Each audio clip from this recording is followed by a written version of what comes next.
let's talk about the budget that just came down, the 5.95%. I felt like I was walking through Costco, 5.95 instead of six. We didn't do six. We did 5.95%. I wrote a column in the Winnipeg Sun that was, calling out the budget and my disappointment in the budget. So I'm okay if you have to raise taxes, but you have to prove to me why. And there's a couple things in the budget that I wanted to talk to you about. Number one is that we continuously go back to we had years and years of no tax increases, no tax increases. But, during Scott Gillingham's time, and if you look, even from when he was a councillor to being mayor, it's actually over 30% increase in taxes. So for almost for almost a decade or more, well, actually over a decade now, we've had tax increases. So we can't continue to go back and blame it on that. But are you satisfied that enough was done in the city budget to cut expenses? Because the only thing they've cut is this pilot project for snow clearing to be 15 centimeters instead of 10 centimeters.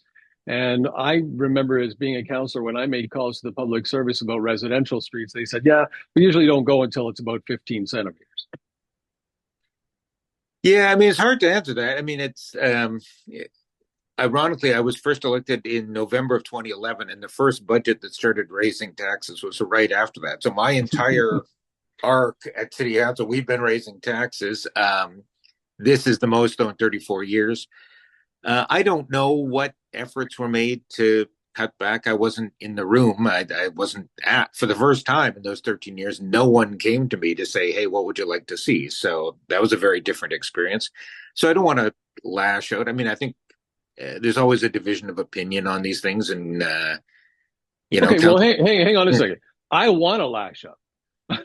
Because you would think that we have you have a very large finance department, you have counselors that are on a budget working group. At some point, someone in the room has to say, shouldn't we be looking at doing a 3% reduction yeah, across the board? Nobody's ever asked that. And the whole time that I was at council, no one ever thought of that. And looking at the budget, that didn't happen. Saw an increase in the bus fares. But we lose $6 to $10 million a year in people not paying their bus yeah. fare anyways.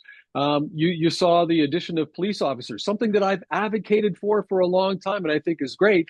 But listen, the reality is that the province under the Conservatives said, "Here, we're going to give you money for 50 more officers." They've hired 12. So really, take 12 from 50 leaves 38. So is it really new money coming from the taxes? You'd be hard to convince me that that's it unless somebody could give me, evidence of that.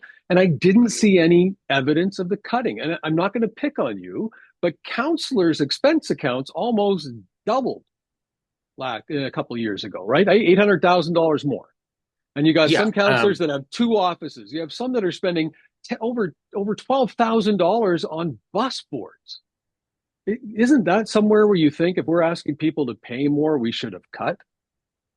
well, everyone's always, I mean, yeah, it was certainly not my idea to set aside money for a second office. You'll notice I'm returning 28 grand this year as I did Mm-hmm. last year because I don't think I need a regional office.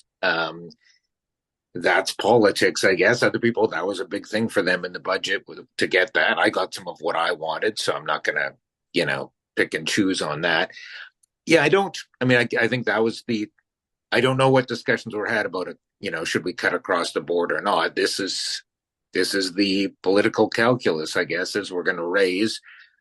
I would say what I would like to have seen us reduce that dividend, the money we claw out of the water and waste utility, and use that. We've been using that to lower property taxes or keep them low. Finally, we get this breakthrough where we're gonna go up, but we're not at the same point reducing the dividend. So I'll certainly have some questions about that, and I'm not sure, frankly, which way I'm going to vote. I might support it.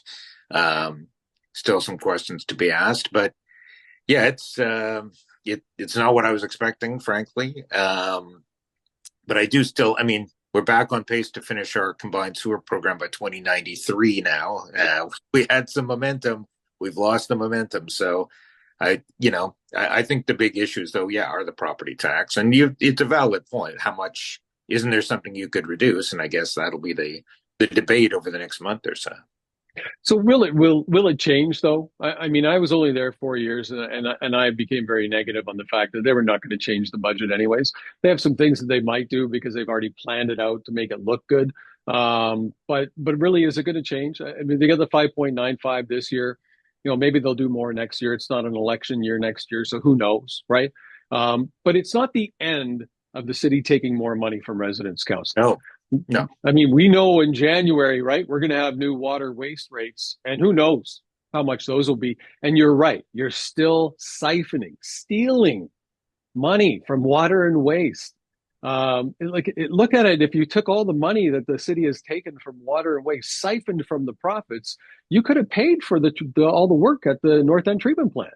Yeah, that's mathematically true. I mean, stealing is a strong word. Siphoning is a more comfortable word, I suppose. But yeah, I mean, it's true. I mean, I voted for those budgets, so I'm not guilt free on this. But yeah, I think it's time to have that debate to say, like, we can't keep going to the province saying, you know, Jesus, we don't have enough money to do this plant, and we've got to be done by 2030. I think the province is going to say, well, maybe you should stop burning $40 million a year at the collecting for water and sewer and putting it into the property tax. Maybe you should do that. I don't know, but and the other debate that's coming very shortly, I think, is the garbage and recycling fees, and that's.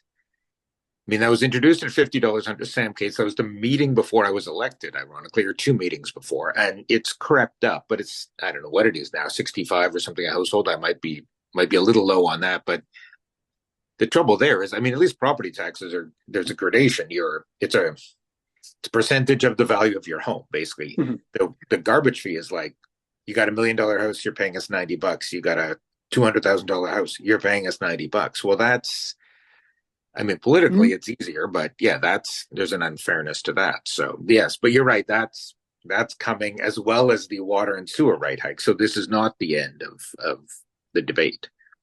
So in the process, though, and in the budget, we heard, some of the talking points, I'll call them. And I want to talk to you about this because for what I probably don't say enough publicly is that when I was a city councillor, I had the utmost respect for you. I actually still do. It's not like I've lost it. And you and I, although a lot of people would say we come from different worlds, we were able to come to a lot of good decisions together and get some good motions through. And even when I was environment minister, we were able to work together and have the task force, which the province has gotten rid of. And I think even in the first two meetings we had on the task force, we learned a lot from the experts on the outside of what we really had to do and what the city was trying to do, and could there be a balance and all that. But I want to talk to you about something that really kind of it hit me, and that's the part where part of this the tax increase was that Winnipegers want to make sure that we're covered for emergencies, and we want to make sure that we have enough money in the rainy day fund. And I'm sorry, I'm sorry. I'll apologize now to Mayor Gillingham, but what was that crap?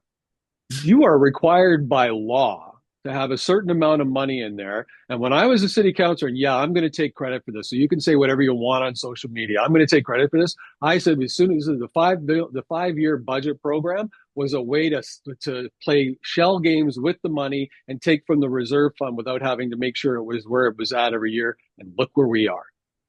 And to come out and say that that's part of the tax increase, I find that very insulting. I don't know about any of that. I mean, to some extent, the mayor, you could make the argument the mayor has inherited this situation that we burned off the reserve, and to which others would say, well, the mayor was the finance chair for the last 10 years. And that's, yeah, that's fair. I mean, it's, and you and I did get a lot of stuff done. I want to say that there was good respect. I think the mayor would be well served by trying to sit down with everybody in council again, that we're more than halfway through this term, and try to see, is there something. I mean, what I said at council yesterday, all of these grandiose climate change plan and building energy, and then we won't even vote to study some tiny little part, meaning like, what, we have these targets, we have no belief in them, or like, why don't we just leave that aside? We can just sit down and say, can we do some building retrofits or something in the next 2 years? Do something real. I think that would be time well spent. Yeah, I mean, I don't want to obviously I had a falling out with the mayor earlier this year. I don't really want to lash out. So, but yeah, the rainy day fund. You're right. Has been.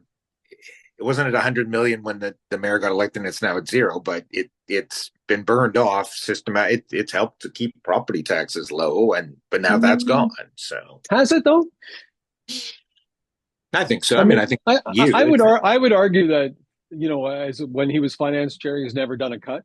I would argue that they've never looked for any efficiencies. I would argue that they never increased the snow budget. I used to fight about that all the time. It was my pet peeve. They had the same snow budget, it seemed like, since the beginning of time, and Yeah, we that were was always over. that's There's fair. Yeah, lots no, of reasons yeah, that, and really, it's not a rainy day fund. It's a requirement under legislation. There's a difference. It's like paying your rent.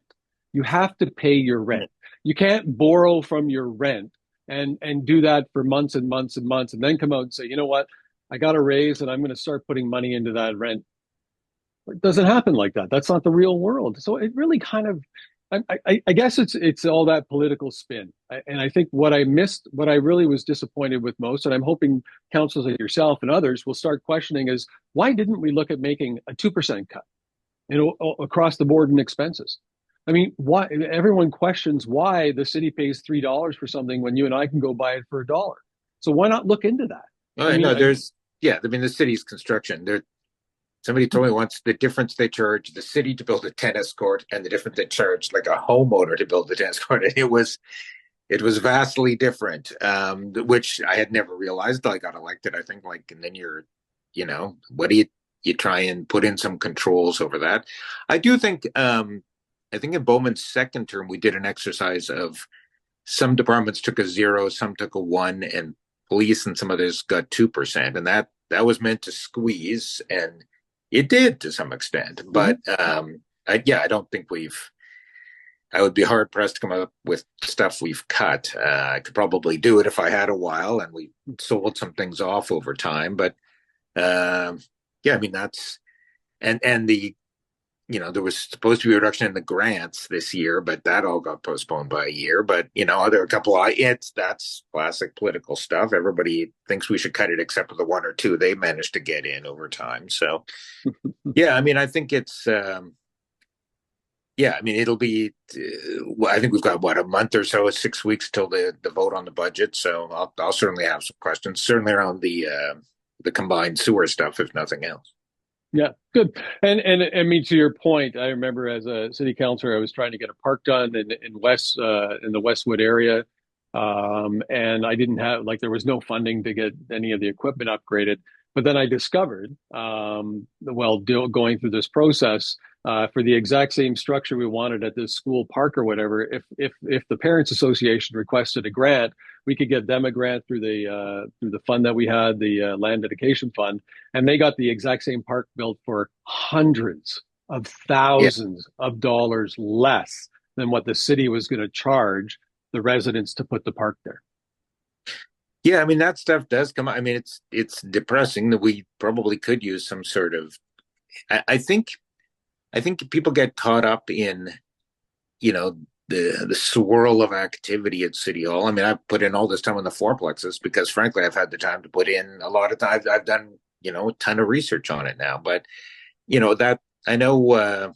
Yeah, you could try and just sit down every day, spend a couple of hours and just try and shave down the operating budget because the capital becomes the focus for everybody because that's where their projects are, but it's the operating. It's over $1 billion that you would think you could find some economies.